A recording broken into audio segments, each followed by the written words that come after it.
Last class that even and odd signals, sir. Okay, very good. First we solved that problem, even and odd signal problem we solved. Then what we learned? Then that multiply, that is addition of the x Yeah, of n minus of x of n minus n. That's a subtraction of two signals. difference equation is called. Okay, we find difference normally you call it as when you find out the difference between two numbers, you are in fact subtracting. Okay, so that's what difference equation they call it.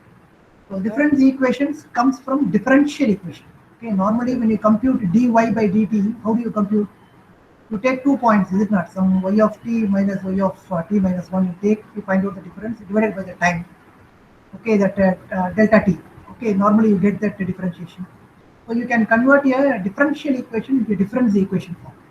So then you'll be moving on to discrete time domain. Okay, so we'll try to understand this, all these concepts. So basically today's class is also quite important. Sir? We will be learning some key concepts today. Okay, try to concentrate and understand the ideas. Okay, so these ideas will be useful to you when you are learning the Z transformation in the fourth unit, Z transformation. And then the continuous time domain analogy of this is going to help you to understand the Laplace transformation. And then from there we can move to Fourier transformation and discrete time, both the continuous time. Okay, so all these ideas comes from basically difference equation and differential equation in time domain. Okay, so in time domain, and we'll be moving on to the frequency domain, the Z domain, and the Fourier transformation domain using these expressions only, these understandings only.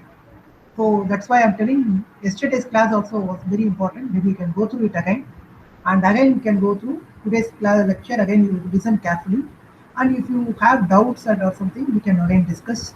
Okay, the material is taken from MIT Open Courseware. The professor, in fact, has handled it so nicely there also, MIT class.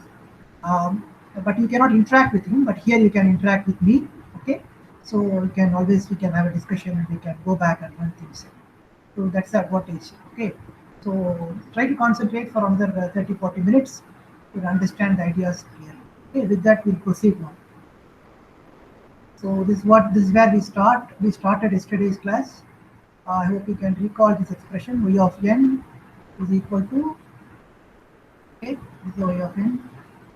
Uh,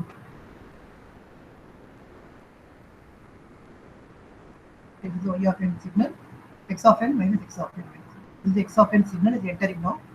This x of n signal, you can imagine, it can be an impulse signal, or it can be a train of impulse signals, anything.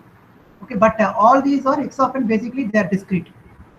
Discrete in the sense sampled signals. Original continuous waveform is sampled, and you ended up in an x of n waveform like this. Okay, that x of n passes through a gain factor and then through a delay element is going to give you this y of n. So naturally y of n is going to be x of n directly is going to reach first at the same instant. Okay, for example, you are computing y of 1, then that will be equal to x of 1 minus x of 0. Okay, that's the idea. The previous version, the sample, these are all the time indexes. Okay, the previous time instant, x of 0, whatever signal is there, it's going to get subtracted to the present signal, and they're going to get your output, y of 1 accordingly. So that's the difference equation we learned in the last class. So we also understood if we give a step signal, what do you call a unit sample signal, a unit impulse signal to this particular system, we know what will happen. Okay, so we learned that. Okay, so this is what we understood, this idea. I hope you can recall this idea. X of n minus x of n minus 1, x of n is equal to delta n, and we allowed the signal to pass through the system, and we understood that after two samples, y of 2 becomes 0, and then afterwards every sample will become 0, and you can also represent that equation like this also. Okay, so we understood it in the last class. Anybody having difficulty in understanding this problem? Sir? Anybody having difficulty in understanding this problem? Am I audible? Yes, sir. Okay. Okay. Yes, sir. Everybody understood this problem clearly? Okay. Yes, sir. Yeah, good. Now we'll Yeah. proceed. Yeah. So now we'll proceed. With the help of an operator notation, I said we can represent this same idea. So what is that operation notation? Right shift. One right shift is represented with R. Later on, we'll see how we can use this R as 1 by R to be equal to Z. Okay, thereby we'll enter into a domain called Z domain. This operator, a time shift operator. Okay, what is this R? R is the right shift operator, time shift, right shift. Always see, we are talking about the independent variable as time, but we have learned that independent variable can be anything, space also. If it is space, you will end up in images. Remember, we talked about images. So this independent variable, so far, that's why this is only right shift operator. In fact, right time shift for independent variable t. Okay, so Rx equal to Rx, y equal to Rx. It means that there is a shift in the signal. X of n, one shift is represented by this R. This one right shift is represented by this one. Remember that. Okay, so naturally I can write my system signal like this. So what is this? This is x of n minus x of n minus 1. This is nothing but x minus Rx, because one right shift is represented by R. Therefore, it is going to be 1 minus Rx. Easily you can recognize this expression comfortably. Okay, so y of n, this signal. Now look at this. So we have taken up this example and we have understood that y of n plus 1 equal to x of n for all n.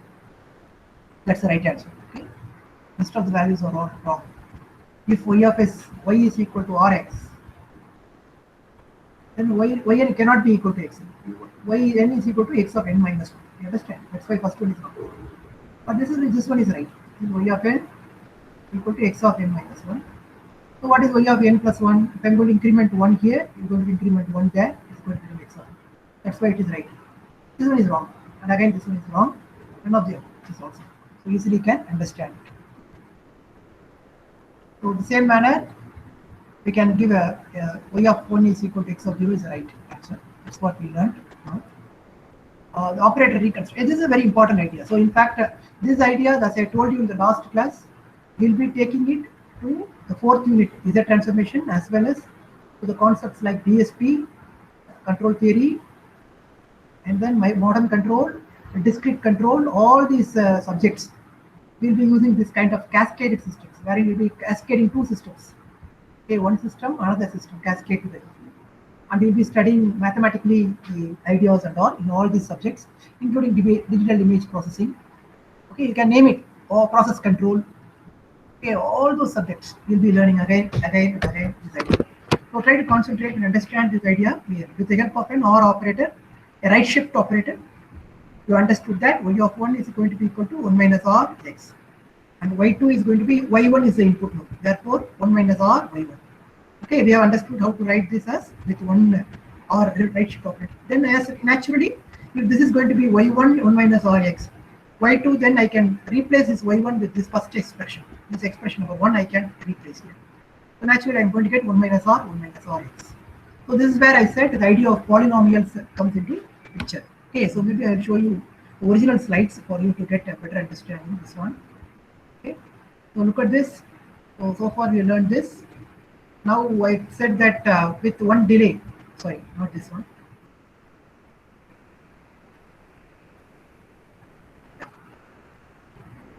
So the delay is, see, something multiplied by minus 1, all right, that's all right. No, it's Rx, we learned this.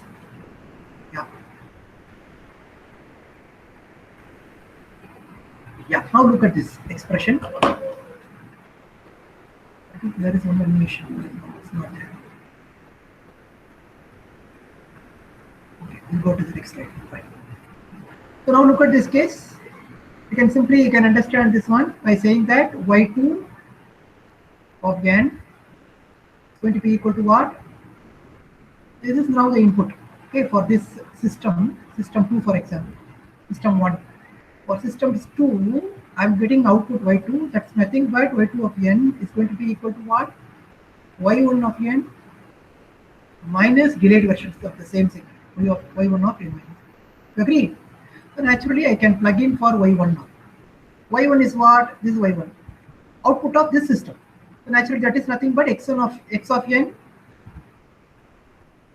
Can you see it clearly? x1 of n minus x of n minus 1. Okay, x of n minus 1. So that's what they have done. y1 of n is this. Y of n minus 1 can be If this is shifted by 1, then it's x of n minus 1, x of n minus 1. So naturally, you can write like this expression. Xn 2 times x of n minus 1 is there, then x of n minus 1. This I can represent again with this.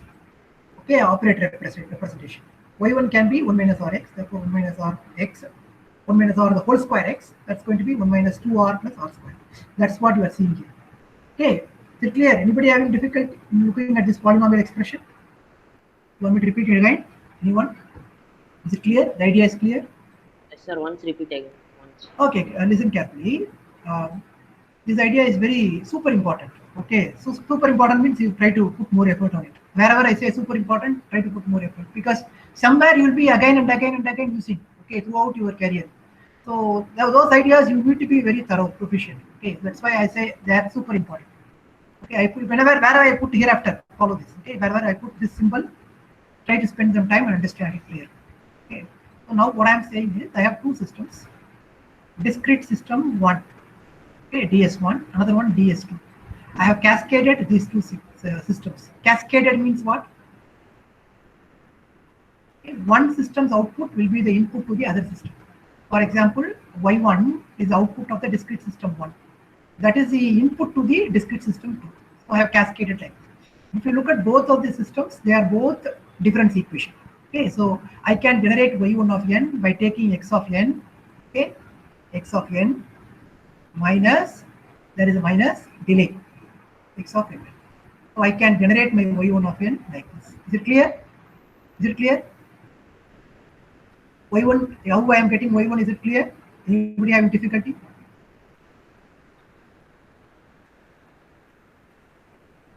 You know how I am getting y1? Output of the first system, this system? Yes, sir.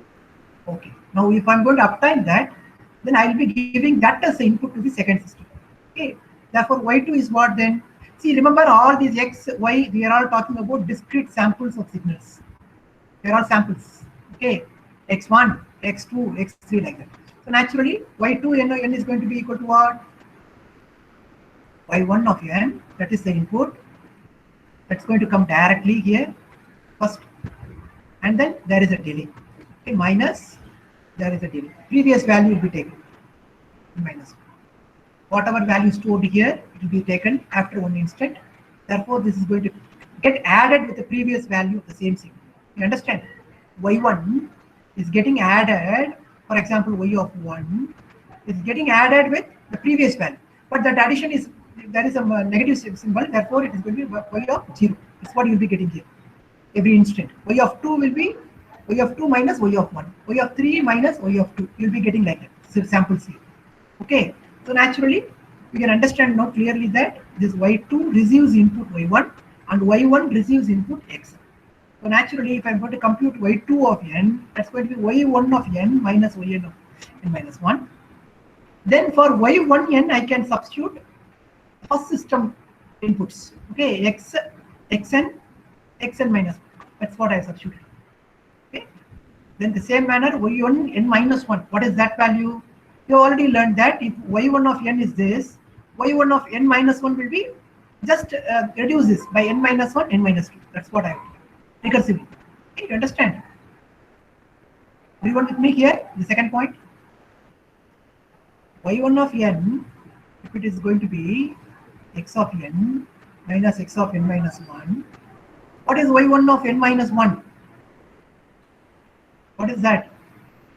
That's going to be x of n minus 1 minus x of n minus 2. You agree? That's what we are written here. So naturally, you're going to get this expression. Okay. You can easily add it.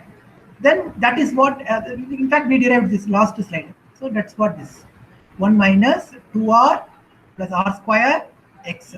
R square means 2 right shifts. Remember that. Okay, r square. There is one right shift and then followed by another right shift. Therefore, it is two time delay. Okay, so time delayed signals. Is it all right? Everybody with me? How many of you understood?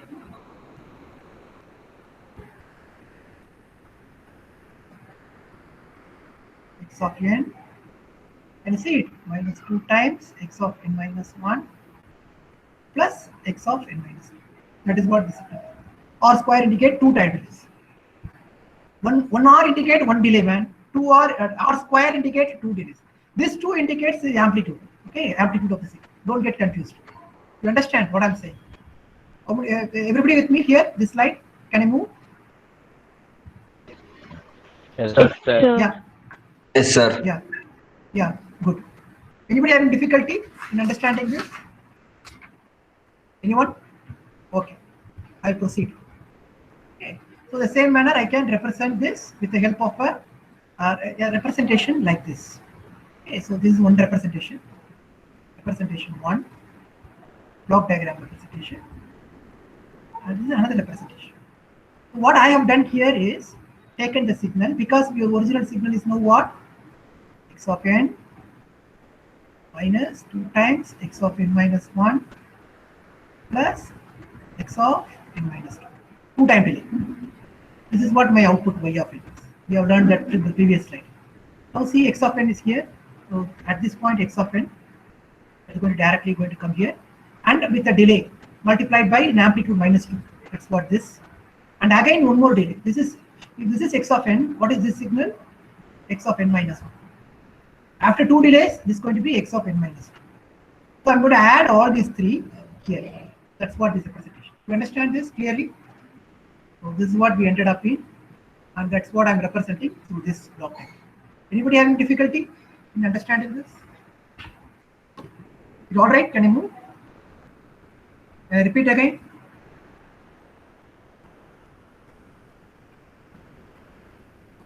Say yes or no. Can I repeat? Sure. Can I repeat or move ahead?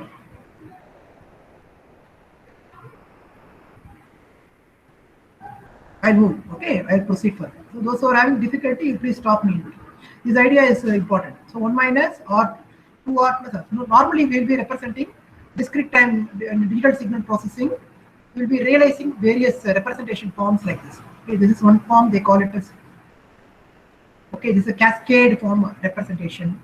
Okay, then you have parallel form representation. So many other forms are there. We'll be using the same block diagram representation in different ways. Okay, both are same. Okay, these two representations are one and the same. Remember that. Okay, so now this is what the idea is. Now I'm getting into something super important again. So this system, if you look at this, the signal is propagated in the forward manner. So this kind of forms we will be using in a design of something called filters in DSP subject. Those filters are called as finite impulse response filters. So what we are now, where we are now? We are now in the analysis of discrete time systems. Okay, and we are interested in representing discrete time systems using difference equation. Okay, and in the difference equation, we understood how to use the operator or the right shift operator or, and then we have learned how to put it in the form of a block diagramic representation. And we also learned about something called polynomial expressions. What is polynomial expression? This is 1 minus r plus r square. Remember, this kind of representation you call it as polynomial representation. And in the polynomial representation, we are now moving towards something called super important concept called a kind of feedback. Okay, this is the core idea in the entire control theory. And the second unit also will be using this idea. And we'll be talking something called poles. Okay, as well as frequency response analysis. All are connected here. Okay, so try to understand this idea. Okay, so subtract a right shifted version. That's what we done here. And now the difference between Ry and Ry. That's an important idea. Now look at this signal. This is why I am getting now. This is why I am passing it through the delay again, and I am giving as input again. This is like a feedback I am giving. System is connected like this. X is given, and I received my output Y immediately. Okay, and that Y I am passing it through a delay, and I am giving it again as a feedback. It's more like a cyclic loop. This is called a cyclic systems. Feeding back. So it's more like feeding back the output signal. But this one is forward propagated only. The signal is not coming back, forward propagated. It is acyclic. So you should know these two differences, acyclic and cyclic. Okay, acyclic, cyclic. Remember that. Okay, so this is what the representation for acyclic, say cyclic signal. So what is that? Y is equal to R times Y plus X. Is it clear? This Y, how I am computing, is receiving directly X, no problem. Then it's also receiving the same Y feed it back. So naturally, therefore, it should be one right shift operator, one delayed version of this. How this is, how we can represent it in n samples, Y of n is going to be X of n plus Y of n minus 1. You understand? This is the thing. This is called feedback sequence. Okay. So this you'll be using under a domain called in DSP as well as in control. In DSP, you call it as infinite, okay, impulse response filter. Okay, this kind of systems. Infinite impulse response filter. What is the first one I said? Finite impulse response filter. So can you understand anything from these two terminologies? Finite impulse response, infinite impulse response filter. What do you understand from it? Can somebody guess something? Can you guess? Definite range, indefinite range of response. It will respond to certain range. Very good. That's right. It will respond for long range. Yeah, that along with it, you have to include the system when given one impulse signal as an input. The output response, whatever you're going to get, it's going to be within a definite range. Okay, it is going to be a converging signal. Converging output is what you'll be getting, and it decays to 0. Okay, the response, it will not go unbounded. So if the input signal, if you give, and if it is going to be finite impulse response, you can tell immediately about the stability of the system. That we'll be learning more thoroughly, but right now I'm just introducing you. If I give an impulse signal to the system, and the impulse response decays after some time and reaches 0, it means it is a finite duration signal. A finite duration signal. Understand what I'm saying? But this, so I have a system, a discrete time system, and I'm saying it is finite impulse response filter.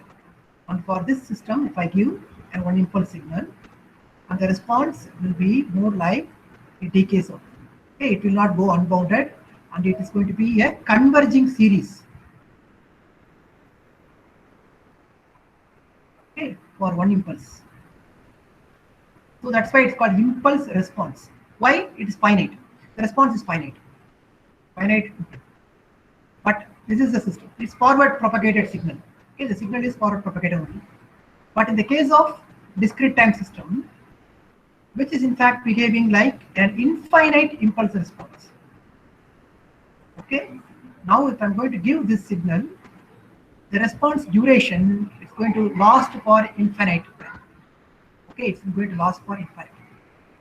Okay, so there is a possibility, okay, the wrong selection of the system output may go completely unbounded also. So this we'll learn again. Okay, we'll come back to this point. This kind of unbounded response. So for the idea is what I'm trying to convey to you here is for a bounded means what? Bounded input signal. Bounded means the amplitude of the input signal is bounded. Okay, let's imagine there is a boundary. If I'm going to give this as an input to a system, the output of the system is also bounded. Okay, then I'll call the system as stable. But for a bounded input, if the output goes unbounded. Unbounded means what? The amplitude overshoots. Okay, somewhere, and it cannot. The series will not converge. So diverging series they call it. Diverging series for a particular this kind of signal like this. For example, I'm taking this as my input. Whether it is bounded, the signal here what I have drawn, it is bounded. Okay, there is an amplitude limit here. For example, 3, 2, 1. For this bounded input, if the system output, if I'm going to get something like this, increasing bound, unbounded, diverging series. It's called diverging. Then I call the system as unstable one. Unstable. So stability is a key idea when it comes to understanding control theory concepts. So we'll put some time on it. We'll spend some time on it. Okay, we will understand it thoroughly. But right now, just keep thinking about this idea. Okay, FIR filter. Okay, so this is a expression for thing we learned. Okay, right now we are here. Yeah, is that this idea we are talking about? So this is a feedback idea we are talking about. Anything you want to discuss around these points at this stage? At this point, anyone? Okay, so we'll see the next point. Okay, so here is the idea. Now I'm going to talk about impulse response.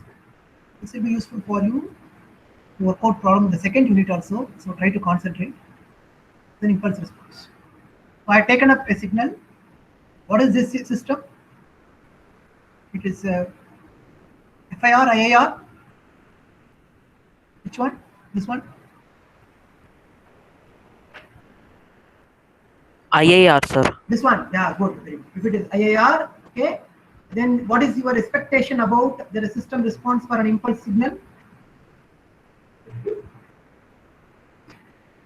It's going to be an infinite impulse, okay? Not going to be infinite. It's a finite impulse here, it is infinite. So now see how what's happened. Okay, I'm going to give this signal here. Then look at this. See here what's happened. Can you see it? Y of. Sir, wait a minute, sir. Yeah. What happened? Previous slide.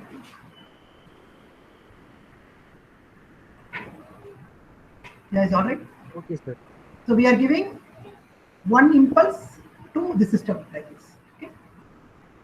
This is what is happening. Y of n is equal to x of n, y of n minus 1. What is y of n minus 1 initially? The initial conditions are at rest. Okay, it is 0. Initial condition is 0. System was at rest initially. So at y of minus 1, we are starting only at n equal to 0. Remember that. Okay, before that, the values are all 0. Remember that always. We'll be using this condition in electrical circuits also. Electrical circuits, when you are solving problems, you'll be assuming initial conditions to be equal to 0. The capacitor initially will be completely discharged. Okay, there won't be any initial level voltage in the capacitor. You will be solving problems. So the same manner here also you have to understand clearly. The initial conditions are all 0. Y of minus 1 is 0. X of 0 is what? 1. Because it's an impulse we are giving. N equal to 0. That's the input signal. Now what is the output? I got output 1. Next instant, what is going to happen? The impulse is not going to exist, but this signal is going to come back. Y0 is going to be 1, therefore output is going to be 1. Y1 is going to be 1, output is going to be 1. You understand? So I'll be keep on getting 1 like this. Okay, see here? It goes up to infinity. That's why it is called infinite impulse. Have you understood this concept clearly, what I'm saying, infinite impulse? Everyone? Persistent response to a transient input. Transient means what? Short duration. The input signal is existing only for the 0 instant. But what is the output you are getting? Only one input signal, only one sample. At n equal to 0 you are giving. But what is the output you are noticing? You are noticing an infinite impulse duration. Okay, did you understand? But it's primarily because of what? This is because of the feedback. That's why the feedback is a very powerful concept. In electronic circuits, when you are learning oscillators, so try to spend some time on this idea. Okay, try to think about oscillators, how they are designing, with the idea of feedback. Okay, then you will understand why the oscillators really work with an infinite pulses, whatever you are going to get, cyclical pulses. Okay, so we will understand that by understanding this concept clearly. Okay, so this is more like a delay you are doing and you are getting insect. Everybody understood this idea? Anyone having difficulty? May I repeat again? Okay. 13th slide. Okay, now if you look at this case, okay, same idea. Now I'm going to put it in a different fashion, like this. Okay, this is the kind of accumulator system I'm talking about. Okay, so this is going to be response of the accumulator system. Here you are. Take this example.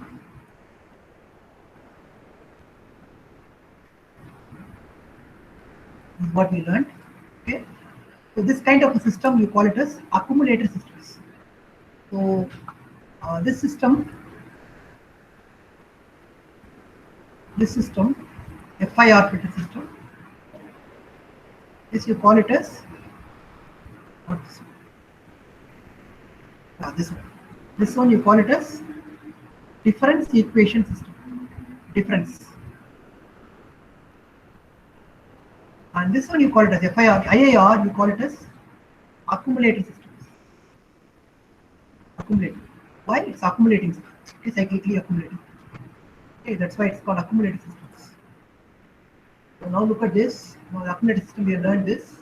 Now I'm going to put an expression like this. So see here, the same input signal is getting delayed and I'm going to come up like this. Okay, so this is the expression for the infinite impulse response. Infinitely many paths from input output, each with 1 unit delay more than the previous. So you'll understand this clearly. Look at this. You can easily understand from this expression. Maybe I'll go here. Yeah. See here. Yeah. With this expression, you can clearly understand. What is this system? So I'm saying this one and this one, they are both one and the same. How?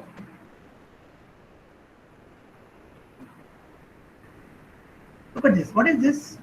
This is nothing but n is equal to x of n, x1 of n, okay, plus, right, plus y1 of n minus 1. That is the same. You agree? What about the second one? y2 of n, second system is going to be x2 of n plus x2 of n minus 1 plus x2 of n minus 2. It goes on. Okay, it goes on. I am saying these two systems are one and the same. How do you prove it? Quite easily you can prove it. See here, y2 is this signal. I am taking that first. Then what I am saying, both the systems, they have the same input. Therefore, x2 will be equal to x1. Remember that. See, in both the systems, I am giving the same input. So naturally, I can change this x2 into x1. Then what I can do, I know x1 can be represented as 1 minus r y1 from this. Okay, 1 minus r x1 I can represent. Therefore, you put that inside. So clearly, you are seeing now that I can find out the difference between. See, if I multiply this polynomial with 1 and then again with the same polynomial with r, what do I get? I get r square, r cube. Here 1 plus r square plus r cube. So if I subtract both of these values, I'm going to get only this 1 into y1. That's all.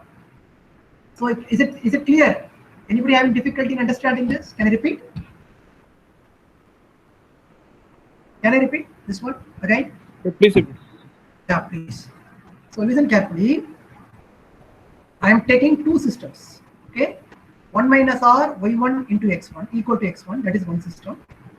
Another system is this one. I am saying I am trying to find out the equivalence between these two systems. Okay. For that, I am now opening up this system. What is that? That is going nothing but 1 minus 1 into y1, that is y1n, minus r into y1 is y1 of n minus 1. x1 is this. Is it clear? First step. Is it clear? Satyanarayana? Yes, sir. First step is clear. Okay, now look at the second step. The second system, that is nothing but y2n is equal to 1 into x2 of n. R into x2, that is nothing but x2 n minus 1. R is the right shift, okay? 2 times right shift is n minus 2. It goes on. I'm saying these two are equal for the same input, x2 equal to x1. So now I can prove that. Take the second system, y2 equal to 1 plus r into r square plus x2. Change the input because inputs are same. Put x1. And x1 can be represented as 1 minus r y1 x1. You put that inside. Okay, third step. This is third step. Once you put that inside, you can multiply element by element here. 1 into 1, r into 1, r square into 1, r cube into 1. So if you get this term. And then again do the same thing for r. When you do it for r, the first term will become r here. R into 1, r square, r cube, it goes on. So when you subtract these two, you are going to get only 1 here. That's why I'm saying y2 equal to y1. In fact, you might have learned all these under the mathematical concept called series. Converging series, diverging series, you might have learned. But anyway, we see that again. So now it follows that 1 minus r and 1 plus r cube are reciprocals. Okay, so in the converging series, you might have learned this 1 by 1 minus r. Okay, that is what the converging series is all about. Okay, geometric series, sorry, the geometric series. You might have learned under the arithmetic series, geometric series. It's more like a geometric series. You're ending up. In fact, it's a geometric series. So let us see that.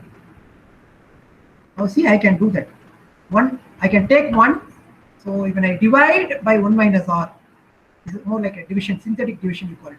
We do that synthetic division, I'm going to have r, again with r I multiply, r minus r square, r minus r cube, it goes on. So naturally 1 by 1 minus r is nothing but this term. That is why you are getting this expression here. Is it clear? Here y1 is equal to x1 by 1 minus r. y2 is equal to x2 into this. Therefore 1 minus r1 is nothing but this term. That's what I am saying. Okay. Anybody having difficulty in understanding this? Can I repeat anything? Sir? Can I repeat? No? Sir? Yeah. Could you go to previous page, sir? Yeah. Yes. How x1 equals to x2, sir? Because x2 equals to should become that there is y2 only is there, so instead of x2. No. First You should expression not x1 understand equals. like. No, you don't understand like that. Okay. What I am saying is, see here.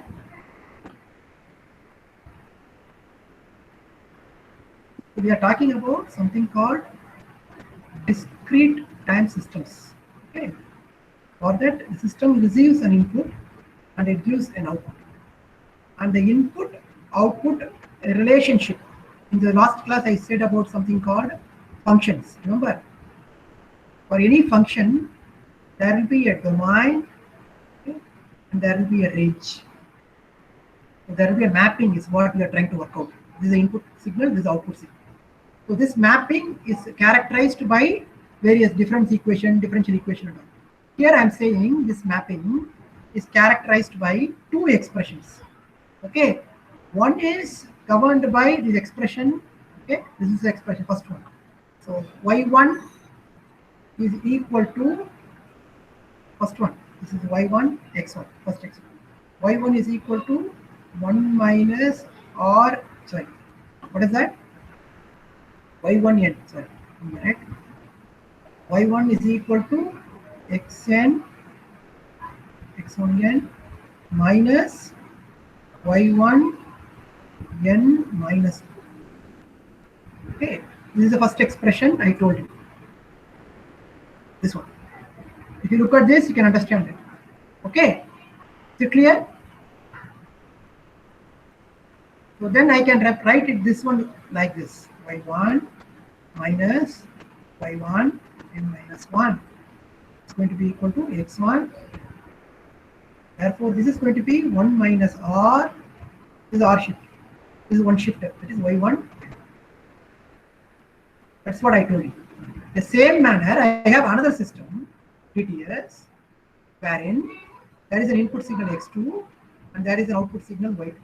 This mapping is governed by an expression like this: 1 plus r square plus r cube, like that. What I am saying is, if the input signals are one and the same, okay, if the input signals x1 and x2, for two systems I have, is it not? For both the systems, the inputs are same. I'm saying you will get the same output. y1 is equal to output, even though the representations are different. So if that is the case, you need to satisfy the condition that 1 by 1 minus r will be equal to 1 plus r square plus r. Okay, that is derived through this simple expressions. Okay, so you can go through it. So x2 can be different from x1. That is also there. But what I'm saying is the systems are different. If the systems are one and the same, is what I'm trying to conclude here. Okay, the systems are one and the same. That's what I'm trying to conclude. Okay, so naturally, is it all right, Gautam? Okay, sir. What is your question? Did I answer your question? I asked why the 2 inputs are same, sir. Now you answered, sir. Yeah, I'm keeping it the same. So because I want to verify whether the systems or responses are one and the same. The responses are one and the same. I'm trying to say that both the systems, okay, are equal. That's what I'm equivalent systems I'm saying. Yeah. Very clear. Okay, sir. Okay, what is this naturally? See here, y1 is equal to what?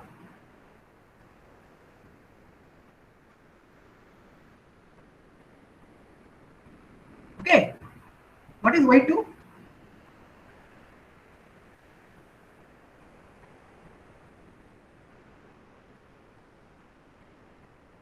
Now, if these two are same, what is the conclusion immediately? And the outputs are same. What will be immediately your conclusion? Tell me. The outputs are same for the same inputs.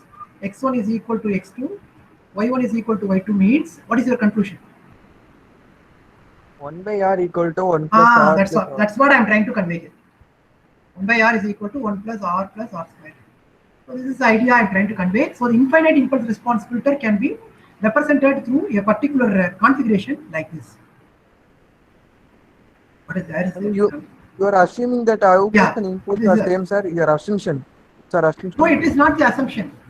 The system's fundamental configuration is going to be equivalent. That's what my assumption is. 1 minus r is equal to 1 plus r square plus r cube. That is the condition. Okay. Okay, so now that is the expression I told you. Now this system is equivalent to what?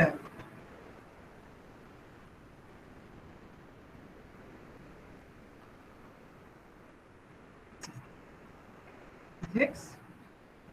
There is a delay. There is a delay. So these two are equivalent system. This is what my conclusion is. Now what is this? This is 1 plus r square. What is this? y1. Y is equal to x by 1 minus 3. Okay. So these two systems are one and the same. Is the conclusion we are drawing. Okay. 1 by 1 minus r by. Okay. Is it all right? So naturally 1 by 1 minus r is going to be is what the representation here. Okay, so 1 by 1 minus r will be equal to this. This is what the conclusion here will be. It's a series form we are trying to represent. Now look at the next case. So this is what I told you. So the signals here is a feedback. This expression you call it as an accumulator system, feedback system, and this one I call it as without feedback. Therefore, it is more like a difference equation. Difference machines they call it. Difference machines. It's an accumulator system. Now, in the same manner, you can look at for the corresponding differential equation also. But before you go into the differential equation, I want to take you to some other important idea. Okay, so we'll see that and we'll go back to the difference equation. Now look at this. It's a very powerful idea, super important topic.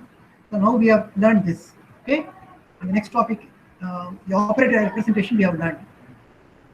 Third one, so we are talking about the accumulator system. Accumulator or the feedback system doesn't have feedback. This one. Now look at this. Now in the delay, when I deliberately introduce a particular gain factor like this, what will happen? That's a key point. So if you understand this, you can connect it with the complex exponential signals what we have learned. Okay, alpha power n, the discrete domain. The same idea you can connect with. Here also you can see there's going to be a series going to come out. Now look at this. I have given xn equal to delta n, and the output is going to be initially like this. And next instant, what will happen? The signal goes like this. I get my output 1. The next instant, what will happen? Can you guess? What will be the next instant output? This is the first instant. X goes inside and you got my same output. X of n is equal to delta n. I got y of n. 0 sample, I got the same sample. What will happen next instant? Can somebody tell? Delay by 1 instant. What is the value of the amplitude of the signal? Whether you get 1 unit sample, unit impulse. Decreases, sir. Why it decreasing? Because at x of 0 is equal to 1 is a condition for impulse signal. Okay. Then next instant it's going to delay. The same signal is going to delay and it's going to come back again, is it not? So why it is decreasing?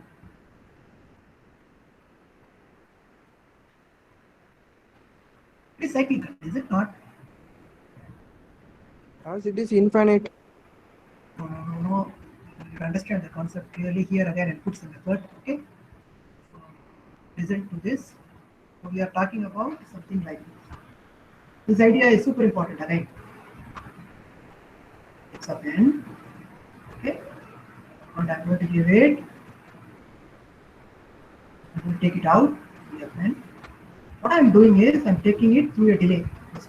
One delay is there, and then I'm passing it through a gain factor. I'm calling it as P naught. This is what system representations.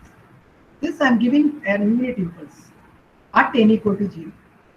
So what is the corresponding output? At n equal to 0, I'm going to get the same unit impulse because the signal passes through like this. And the next instant, what will happen?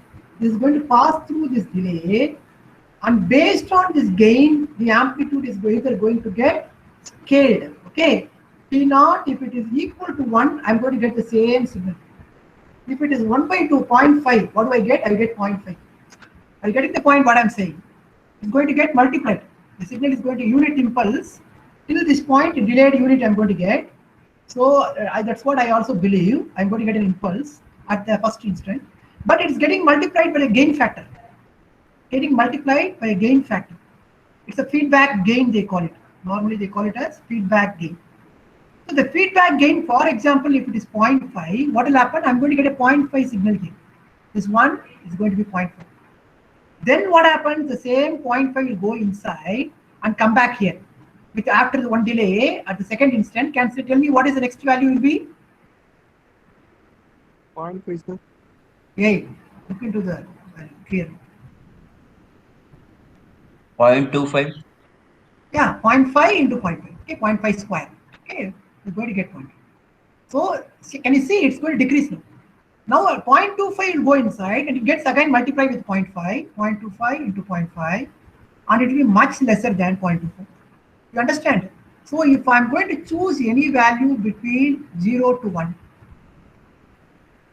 any value, okay, 0.5, 0.7, 0.8, can you guess the nature of the output?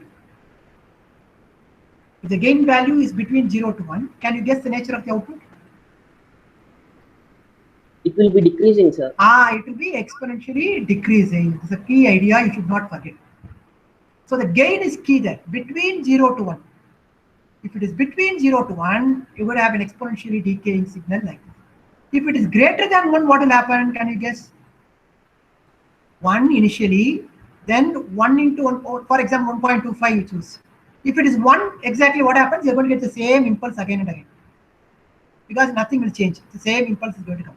If it is 1.25, 1.25 into 1.25 is 1.25, then 1.25 the whole cube. So 1.25 the power n you're going to get. So that's going to be an exponentially increasing signal.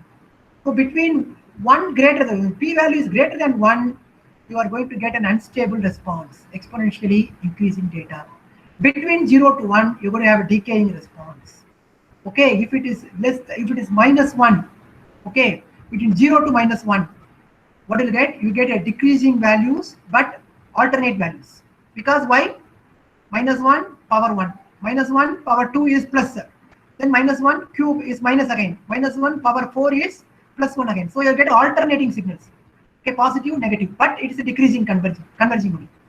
But if it is -1, the signal p value is if it is much lesser than -1, okay, -2, -3 like that. What happens? It's going to have a diverging. Is it clear, everyone? Diverging alternating series. Okay. Have you understood the idea? What I said right now? Anybody having difficulty? Can I repeat? Can I repeat? Okay. So now you can understood this idea. Now let us see how it looks like. So now you can see.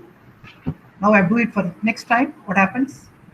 See, next signal is going to be increasing. Why? The P naught is much greater than 1 here. In this case, you can study the P naught then. The diverging series. Is it right? So now there is a condition we are fixing. P naught power n if n greater than or equal to 0. Okay, so naturally P naught equal to 0.5, I'm going to have a decreasing exponential. P naught equal to 1, I got a unit values. P naught equal to 1.2, I'm going to have converging series. This is called the pole idea. Okay, this is called the pole of the system. Pole. Let us see how we will find out the poles, but you have to understand clearly how we are choosing the gain. This gain, if it is less than between 0 to 1, I'm going to have a decaying exponential. Equal to 1, you're going to have a same value. 1.2, I'm going to have a diverging series. Anybody would like me to repeat this idea again? All of you understood this idea? This is super important idea. It's called geometric growth of poles. Okay. All right. Can I proceed? Come on, guys, respond. Yes, sir. Good. Okay.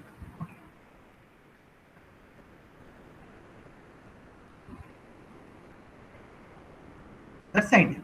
Now you look at this case. Now tell me how many of the following unit sample responses can be represented by a single pole?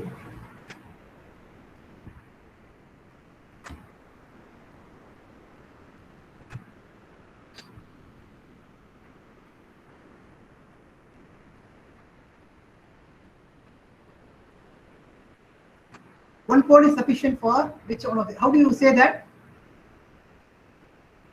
If it is either exponentially decreasing or exponentially increasing, you have only one pole. Okay. Alternating also, the pole value between 0 to -1. In that case, alternating is also allowed. It's exponentially decay. This is also exponentially decay. This is exponentially increasing. This is also exponentially. What happened to this last one? It is not increasing or decreasing. Am I right? So these two are not right answers. See that these two are not right. It's either increasing or decreasing. Okay, you require one more pole in order to get this kind of response. Single pole is sufficient for. The first one is an alternating one. Alternating one means what? I told you now. -1, -1 whole power n. What is that? +1 -1 +1 -1 you'll be getting. Or otherwise it is -0.2. -0.2. What is the value? For example, if the root is p value is -0.2 between 0 to 1. If I'm going to put that geometric series, what do I get? No. What, man? What no? What you are Sorry, saying? sir. Nothing, sir. 0.2 is power 1. Okay. Then -0.2 the power square. I'm going to get a positive value. Here is going to be a negative value.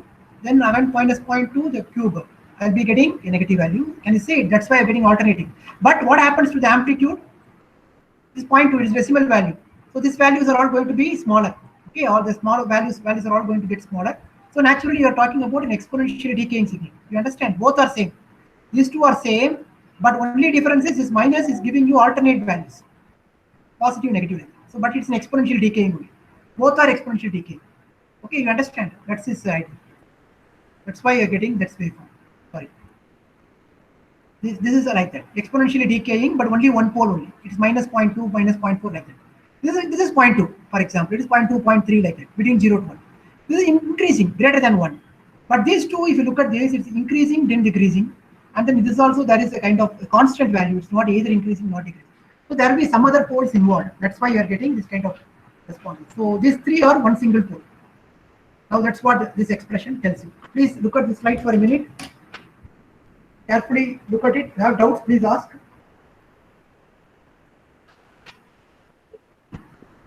The super important slide again. You should not forget these slides. Keep thinking about all this again and again and again. Somewhere it will be useful to you. Here. See that? When P naught is less than -1. Naturally, I'm going to have a diverging one. Why? Why it's diverging? Minus, for example, 1.2. Okay, so the series will be -1.2 to the power n. So naturally, I'm going to have a diverging series. Between 0 to -1, I'm going to have a converging series, but alternating side. Between 0 to 1, I'm going to have a converging monotonically, obviously, diverging monotonically. Understand? That's what this is. Now look at this. Now I am introducing one more pole. Okay, if I introduce one more pole, I may get a signal like this. See, I got only one gain here, and then again I am passing it through another gain. Now what happens? Response will be like this. The system can be represented like this. Is it clear? System representation. X passes through first one, then 1.6 times Ry first shift, then -0.363 times R square. Okay, the same. Sir, once go to the previous slide, sir. Once. Yeah. And we are seeing only that here. Before slide, sir. Before slide. Yeah. P naught values. 1 minute, sir. Just we will learn. Yeah. So the slides are available. I will share it with you. It's available on the website also. MA2 open courseware. Okay, 6.003.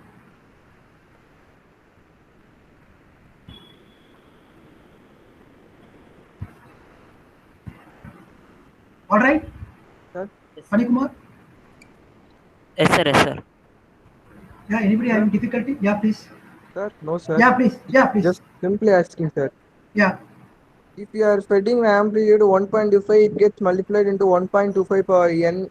Yeah, yeah. Instead, you can do 1.25 plus 1.25 plus 1.25. We can do addition, sir, like this. Yeah. For n. Same thing only. Same thing only. Applicable. This is possible. Just I'm asking, sir. Yeah. Same thing. Okay, sir.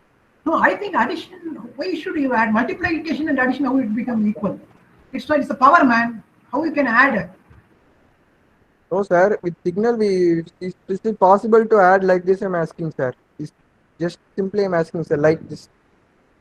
If it is my 1.2, 1.25 into 1.25. Yeah. You can do that. Yeah. you will like that 1.25 plus 1.25 plus 1.25. I'm asking, is that possible? 1.25 power cube is different from 1.25 plus 1.25 plus 1.25. Check it out. Okay, compute that value. 2 power square, 2 power 2 is what, man? 4, man. 2 plus 2 is 4, all right. But 2 power cube is what? 2 plus 2 plus 2 is 6. 2 power cube is 8. You understand? Yes, So that sir. is different. You cannot equate multiplication with subtraction.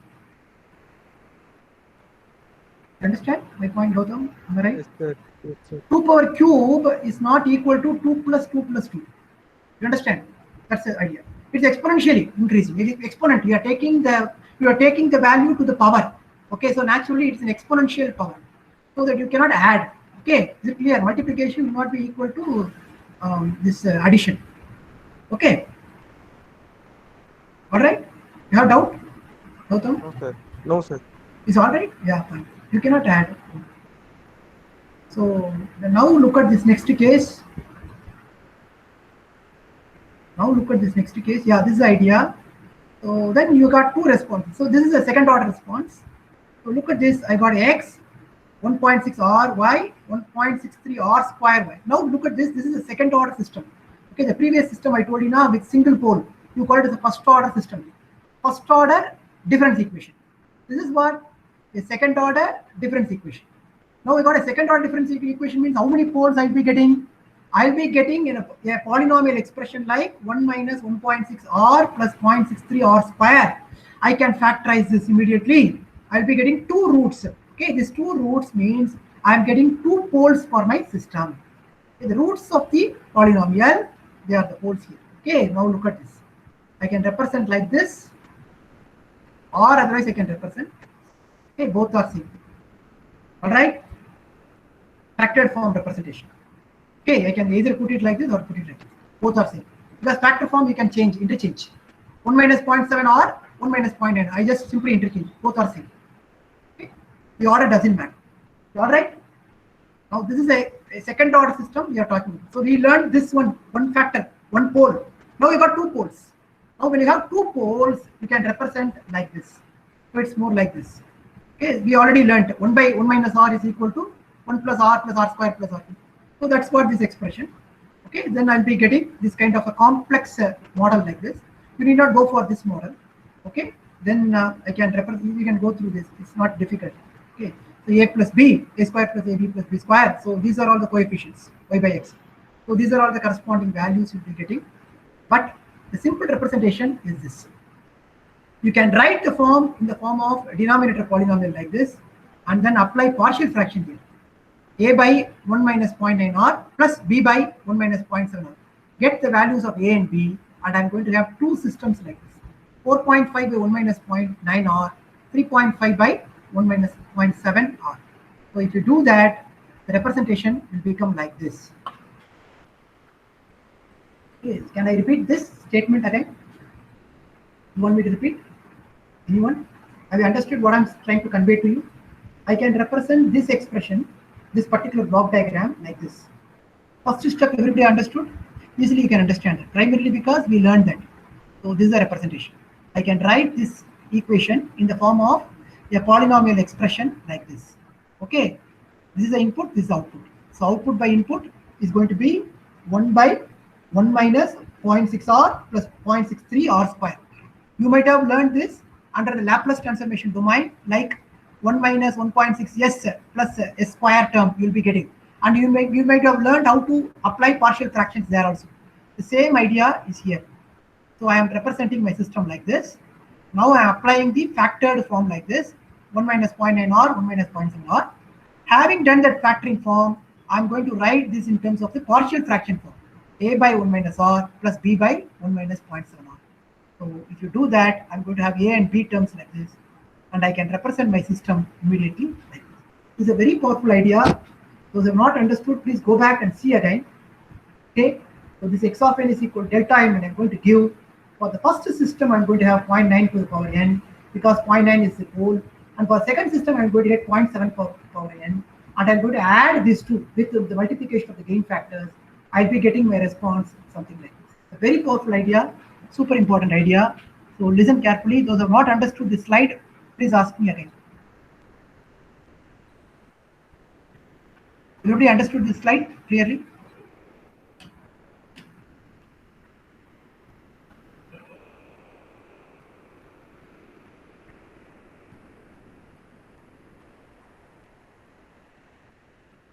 Okay, can I proceed? So now I got my response. Now, yeah, somebody is asking. Yeah, anyone? Now that's the response. 0.9n is going to be a decaying exponential because it's less than 1. 0.7n, again a decaying exponential less than 1. When I'm going to add these two responses, what do I get? I got a response multiplied by the gain factors, 4.5, 3.5. I'm going to have a response like that. So naturally, by looking at this response, alternating, increasing and then decreasing, you can say the number of poles involved in it to a reasonable extent. Okay, so 2 poles, this is not definitely 1 pole. It is definitely more than 1 pole is what the kind of understanding you will get by looking at this particular response. The response you have computed now, what you have done is, you have computed the response for a second order difference equation, a difference equation for a discrete time system, and the response is like this. If I give an impulse signal, the response system will respond like this. This response you call it as the impulse response of the system, and that is going to be unique for this particular system. That is unique primarily because these gain factors 4.5, minus 3.5, 0.9 and 0.7, these are the poles. They are all coming from the physical properties of the system what you are going to handle with. It may be a RLC circuit, or it may be a mass spring damper, or it may be a chemical system, or it may be an electromechanical system. Whatever be the physical system that you are going to operate with, and that system will have this unique, this kind of gain values, and that will decide what the performance of the system for an impulse signal. So impulse signal is a unique there. Okay, so this is called as the impulse response of the system. In fact, you can, if I take it the corresponding Laplace transformation of this, you'll be getting the transfer function of the system. Okay, transfer function. All right, with that I'll stop today's class. Anything you want me to discuss at this point? I'll stop now.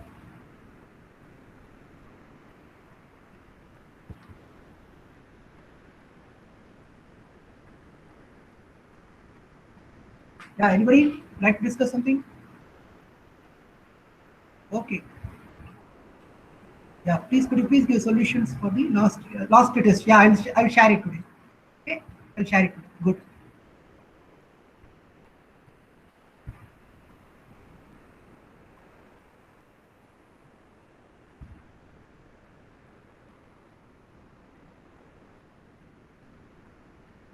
Okay, bye. Let's stop here.